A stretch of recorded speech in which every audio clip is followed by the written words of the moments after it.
It's time for accountability. Welcome on the board, Anita. Anita tagenze mu paradise. Anita agenze mu purgatory. Yekolera itonga geganje musibye muti oba musuze muti okusinziira ku budde n'ensi mwe muli mu kulabira akatambi kana alhamdulillah. Naffe gye tuli Omukama Katonda abadde akyatukuumye mu ngeri ekyasinza okubeera ennungi nnyongera okubajjukiza. Teogammwe gwa kunnyambako okuntambuliza obubaka butuuke ku buli munnayuganda nze ogwange. Kwa kunamya omumpembe Yoweri Kaguta Museveni n'abo abamutembeeta. Ensonga lwaki ntera okunyiiga nga waliwo abasumba abalina bye babuulira oba ab'eddiini endala oba ab'enzikiriza endala nga balina bye babuulira naye ng'ate biri against Obuganda nga biyinza okutuleetera okwennyonnyola ku lwaki twasalawo okukola tutyo. Kinnuma nnyo era kye kimu ku bimpa obuzibu okujja okunnyonnyola nti lwaki tetwewasa kuba still system oba omaze okugikubamu ebituli.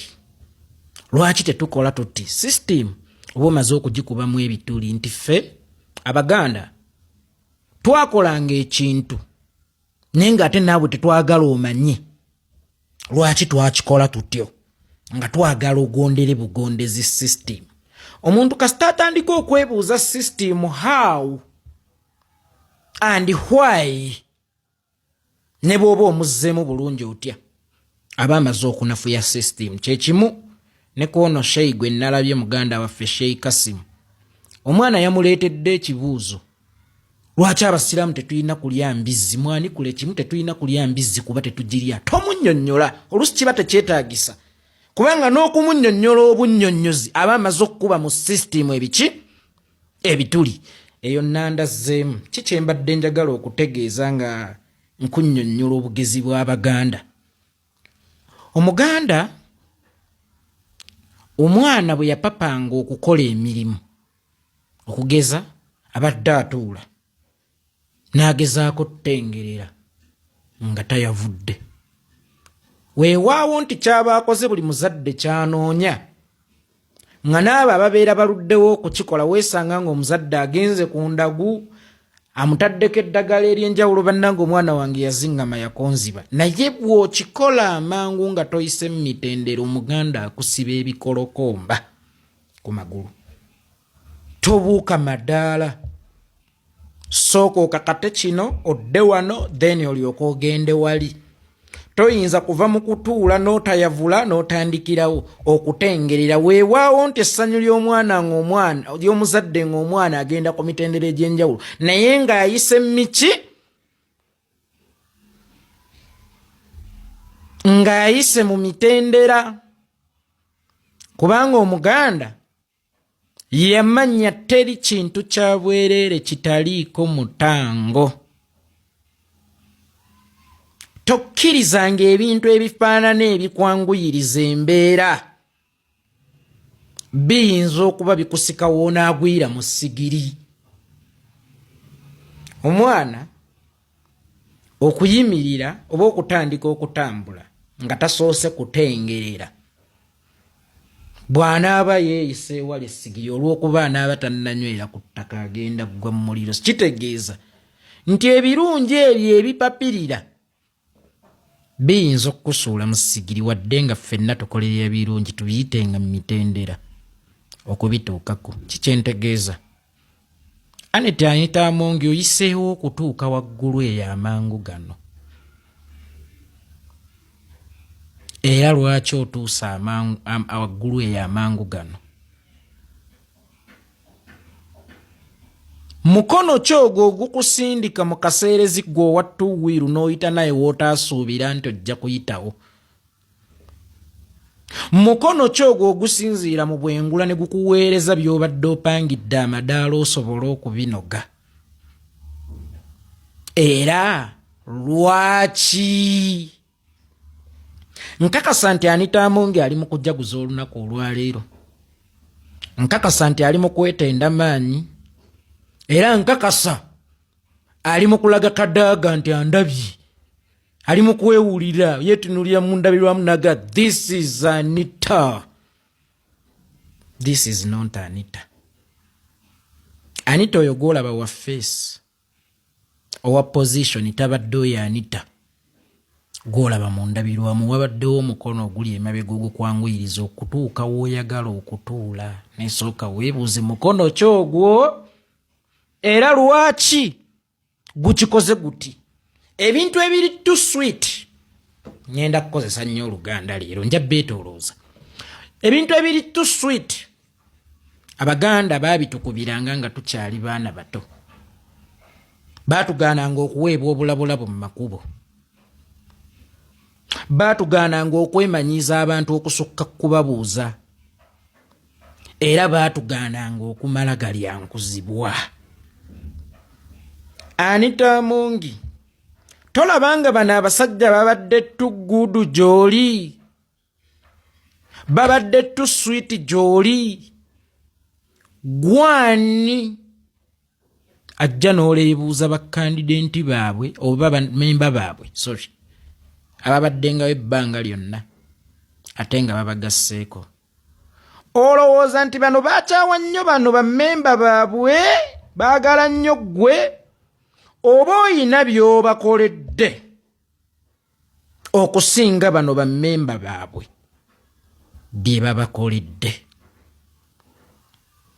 Lwaki basazeewo bannyike bammemba baabwe? Ku lulwo bali mu kusembeza wogenda okuweera accountability. Anita Amongi, lwaki paalamenti eri ku Maseyo yava ku ya Museveni? Lwaki paalamenti yeekutudde ku executive era naye eringa gavumenti? Ababaka abaagala Mase tebakyaddukira wa Museveni nga bwe baali baddukira wo. Omukono ogw'ebyobufuzi, omukono ogw'ebyensimbi, byonna byonna baddukira wo. Amaanyi gano n'omukono gw'ebyobufuzi wagujjawa? Ensimbi zino ennyingi z'osaasaanya ozijjawa? Juzi wakwata n'ekkubo n'ogenda e Mengo, wali onoonyeeyo ki? Ssente ze wawaayo ku lw'ababaka banno mwazisondera wa? Kati kye kiseera oli we bakulabira ate oli w'olina okwanikulira. Wayingira NRM mwaka gwa 2020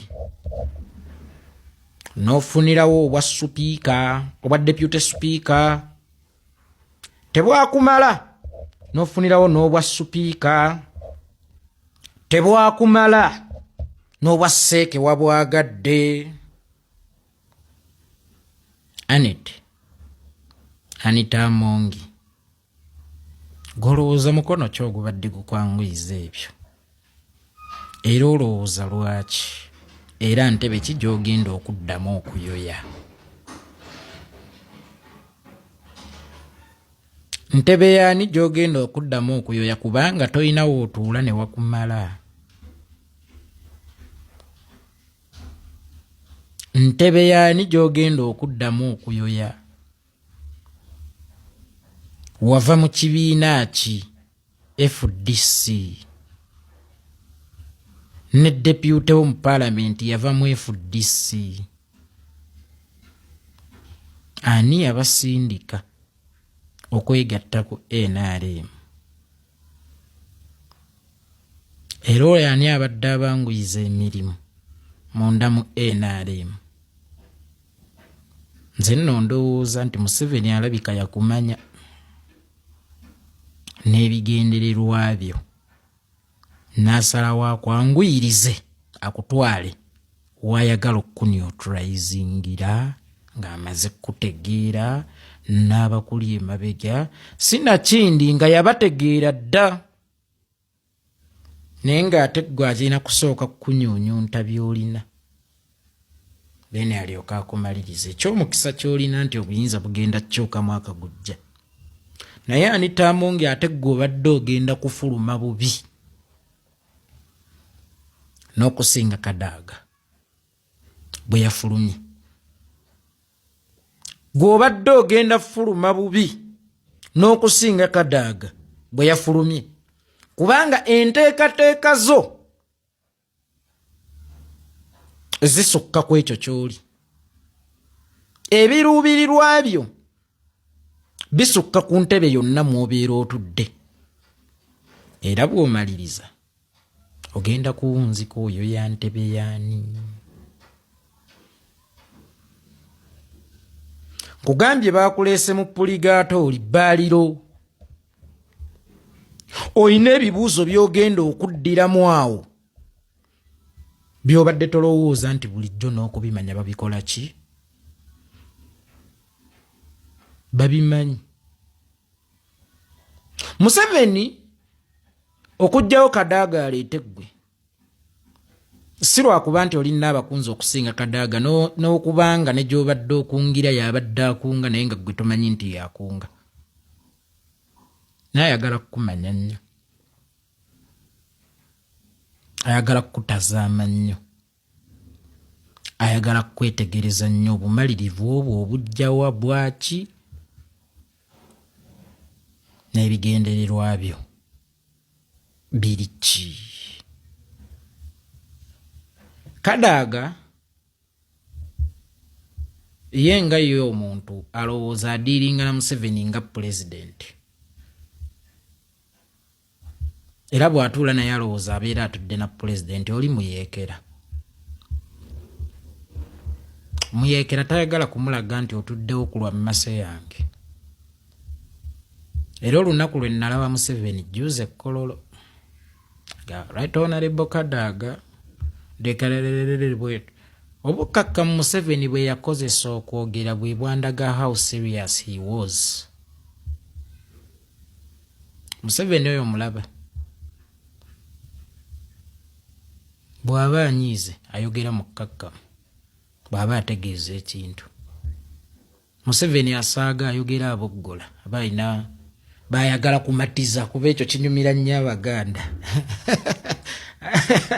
Abaganda buli Museveni bw'aboggola kibanyumira. Eyatuuliddemu oyo si ye Museveni omutuufu. Museveni abeera serious, abeera mukkakkamu.